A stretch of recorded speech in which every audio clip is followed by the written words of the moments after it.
Hello everyone and welcome. Let's take a look at the biggest headlines from across the United States and around the world covering politics, society, and the stories shaping our democracy. But before we begin, a quick request: if you believe in supporting honest and independent journalism, please hit the like button and let us know in the comments where you're watching from. Now, without further ado, let's get started. Texas residents say timely alerts and last year's catastrophic floods helped them prepare for this year's deluge. The Texas Hill Country has been lashed with another round of catastrophic flash flooding, reminiscent of last year's devastating inundation over the July 4th holiday that killed more than 100 people. Victory for football. Spain beat Argentina to win World Cup. Describing a result as a victory for football might seem like a trite cliche, but you won't find many neutrals disagreeing with that description of Spain's win in the 2026 World Cup final. When Ferran Torres slammed in the extra-time winner and Rodri lifted the trophy high in New Jersey, it is hard to imagine many will have had sympathy for Argentina. U.S. completes ninth night of strikes on Iran as troop deaths raise fear of wider war. President Donald Trump said Iran was hit very hard after the U.S. completed a ninth night of strikes, and explosions were reported across Iran early Monday local time. Days of us and Iranian strikes and a vow by Washington to swiftly punish Iran for military casualties have deepened fears that the conflict will spiral further. Troy Jackson emerges as Democratic pick as top Maine Senate candidates step aside. Former state Senate President Troy Jackson emerged from a whirlwind weekend of voting as Maine Democrats likely picked to take on GOP Sen. Susan Collins. By Sunday night, all of Jackson's major opponents had dropped out of the race, including Maine Secretary of State Shenna Bellows, physician Nirav Shah, and former congressional staffer Jordan Wood, who reversed course after initially committing to remain in the race.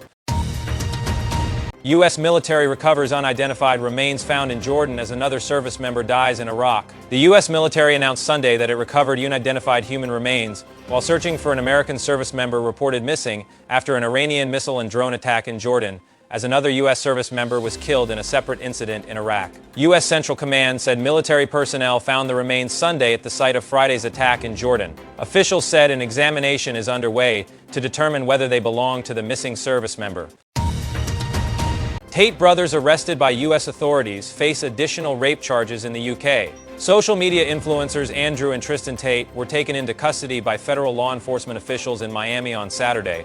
The U.S. Marshals Service said an arrest British authorities said were related to additional charges of rape. "We can confirm the arrest of the Tate brothers today in Miami."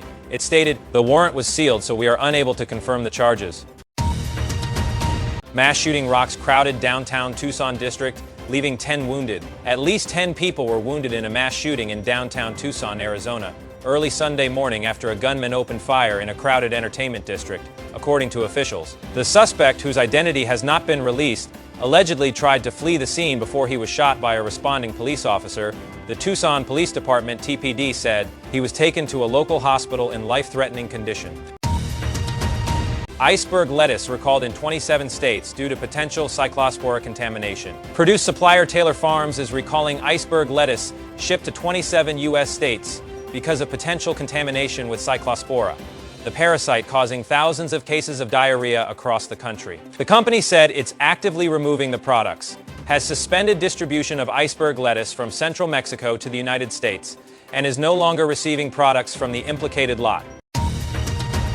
ICE officer connected to fatal Maine shooting suffered 2021 head injury, which he said had left him with cognitive deficits. An Immigration and Customs Enforcement officer connected to the fatal shooting of a man in Maine this week once told a court that he suffered lingering cognitive issues after sustaining a serious head injury. Those problems, which David Brulette said resulted from a steel I-beam falling on his head, were so debilitating that he couldn't complete a firefighting training course and was still feeling effects years later.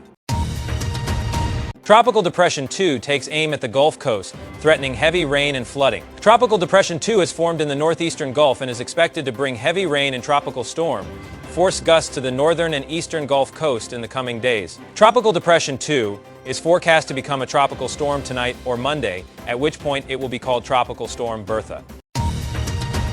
Usha Vance gives birth to fourth child, Vice President announces. Second Lady Usha Vance has given birth to her fourth child, Vice President J.D. Vance announced Sunday. Alec Neil Vance joined siblings Ewan, Vivek, and Mirabelle. Usha and the baby are happy and healthy, and our kids are overjoyed to meet their little brother.